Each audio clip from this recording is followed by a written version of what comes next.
Hi, I'm Jody Ige. Hi, I'm Nikila Costales. Hi, I'm Vince Lang. And I'm Chantel Oboro. And we are Bridges to Freedom.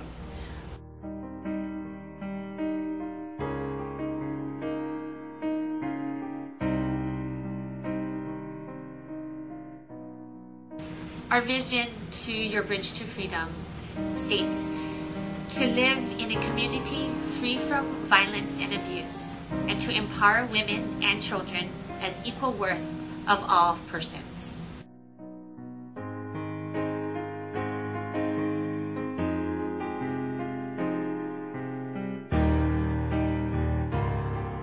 Our mission to provide, promote, and preserve a non-violent, non-abusive family within our community for the women and children. Through intervention, prevention, and education, develop a zero-tolerance approach to end the violence.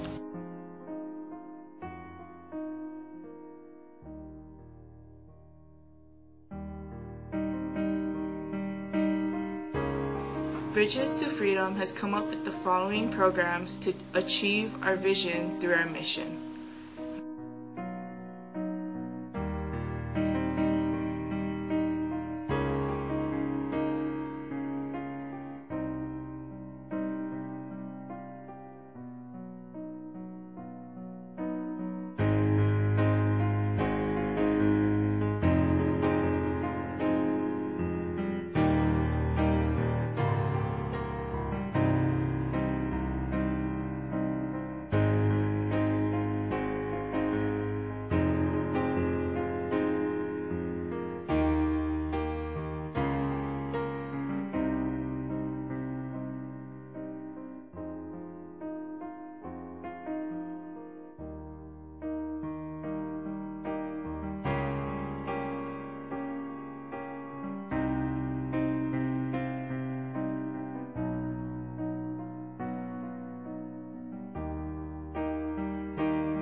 Here at Bridges to Freedom, we want to provide services that give stability to our clients.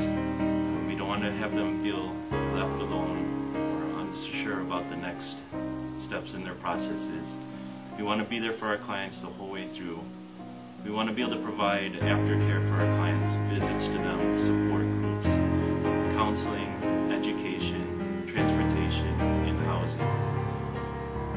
More than anything, we want our clients to feel safe and secure and know that somebody's by their side during the whole process.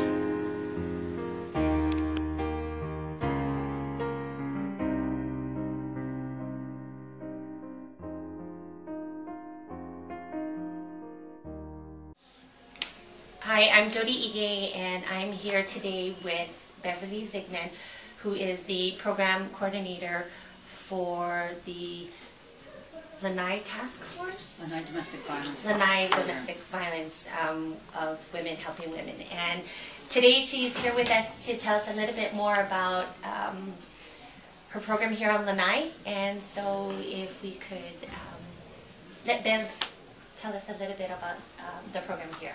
Okay, great. Hi everybody. Thanks for coming and talking. I think this is really exciting. You want to know a little bit about our programs here on Lanai. Well, the Lanai Office of Women Helping Women is like a little subset of our Maui office, which means I do everything here that they do over there. It's just in a smaller version of it. The only thing we don't have is a women's shelter here. So for instance, if a woman needs to get away for safety reasons, I can get her to the Maui shelter. That's not a problem. I have free passage on expeditions for her and her children. We get free taxi service. Actually, it's not free taxi service, but we pay for her taxi from the ferry to the shelter. But if a woman, let's say for instance, I get a call and it's late at night and there's no more ferry, I have a few secret safe houses that I can house a woman for a night, maybe 2 nights at the most. What is your typical day like? You can hear the telephone ringing, so let us know if you have to get that. But can you tell us more about how you as a program coordinator assist those that are in need here on Lanai? Okay, some days are kind of mellow and some days are totally chaotic. Never know what's going to happen. Right. I can get a phone call at 11 o'clock at night when I'm in bed. You know, police have brought victims over to my house. I've had abusers come over to my house. You know, that's one of the dangers, sort of, or I should say the job hazards of living in a small community and everybody knowing where you live and what you drive and da-da-da. So there's no anonymity for me, and oftentimes there's no anonymity for the women. But sometimes I have scheduled appointments. I do individual counseling, and I will do scheduled appointments with the woman. Sometimes they're unscheduled. Somebody will come in here in a panic, having a crisis going on. Sometimes I get a hotline call.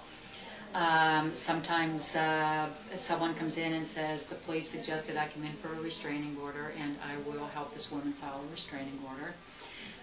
Anything that advocacy requires. I am her advocate. I am there to help her get, within reason, whatever that she needs for her safety, and with the ultimate goal, of course, safety and empowering her to start a new life. Okay. It can be referrals. It can be I can be transportation to her doctor appointment, her psychiatrist appointment. I take clients to the food bank. Whatever it is that she needs, I can assist with. Okay. I can talk a little bit about some of the programs. I had started to mention them before, and this is all, of course, coordinated through the Maui office. We have a rental assistance program. The idea is to help the woman get on her feet when she's leaving an abusive situation. Different funding, county, state, federal, and so according to which program that is, that will determine how many months the woman is eligible and how much of the rent will help her. Again, we are not meant to be her sole source of support. It's just to help her in that transition. In fact, the program is called Transitions. Okay, so it's to help her, your bridges. It's that bridge, okay? It also can help her with child care. It can help her go back to school. So we've got several components of that. What else do we have? There is a Hope Line project, which we get cell phones with free minutes on it. And if a woman is in an abusive situation or leaving one, I can give her a cell phone. And it has, I think, 50 hours of free minutes. Thanks to Verizon, I'll put a plug in for them. And you know the Amy story, right? Yes. Verizon. Yes. They are just, domestic violence is one of their causes. Okay, Beverly, now that we know more about domestic violence and we've learned in class, we'd like to know how we could help you more on Lanai. What differences could we make? What help in your program that you would need? Well, I think of several things from there. One, you can donate your salaries. No, just kidding. If we had If you had any, right. I think just by virtue of the fact that you are now aware, you have a better understanding of it, you can't undo that knowledge, okay? So what I see happening is in your own little worlds, your family, your friends, okay? You're going to be more in tune when you see somebody in an abusive relationship. Hopefully, you will be able to have a better understanding of the resources available in this community. So let's say that you know somebody, you see a friend, and we can strategize some ways. I have some information to give you too on this, but you might say to her at a time when it's safe, you know, I'm concerned for your safety. You know, have a little conversation with her. Let people know. I think awareness is the biggest thing. Okay, and you all are aware, and it's going to have a ripple effect, okay? You're going to talk with your family, your friends about it, each of you, so that ripple is going to get bigger and bigger, and that's the whole idea about a media project, a community awareness project, okay? You can join our task force. That would be helpful if any one of you, or all of you, joined our task force. We meet once a month. And the task force is just a group of people from all walks of life in this community who want to spread awareness about domestic violence and to help stop it. Okay, we have different activities to bring awareness. We had that event in the park in October. We're going to be at the turkey giveaway tomorrow, giving out our brochures. Again, it's information. Knowledge is power. right. You know, so.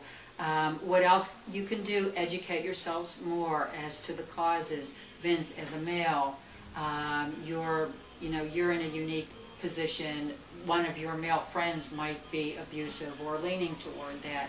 Perhaps you might find a safe time to, talk story with him. Hey, I'm concerned about what I'm seeing. I think those are the beginnings. That's something very doable that all of you can do. Thank you. Well, thank you, Great. Deb, for sharing your information with us. Is there anything else you would like to say? I just think of a couple of things in closing, and I want to reiterate what we were talking about before, which is that it's so important that people have the knowledge, and you have this knowledge now, and you can just, again, it's going to be a big help if you perpetuate that knowledge. Domestic violence requires a community response. In fact, that's how this office originally got here. There was a project called the Coordinated Community Response Project. It takes each and every one of us to stop it because it affects each and every one of us. So, as our brochure says, if you know someone who's being abused, some of the things that you can do, which is, again, when she's safe, talk to her. Be non-judgmental. Believe her. Tell her you're afraid for her safety. Educate people when you have that opportunity, okay? Refer them to resources. You know the community resources. Use them. They're here for you to use them. And thank you for being willing to take a class that probably wasn't the easiest at times. And I'm delighted that you came and talked to me. Thank you. Thank you. Thank you. Thank you. Thank you.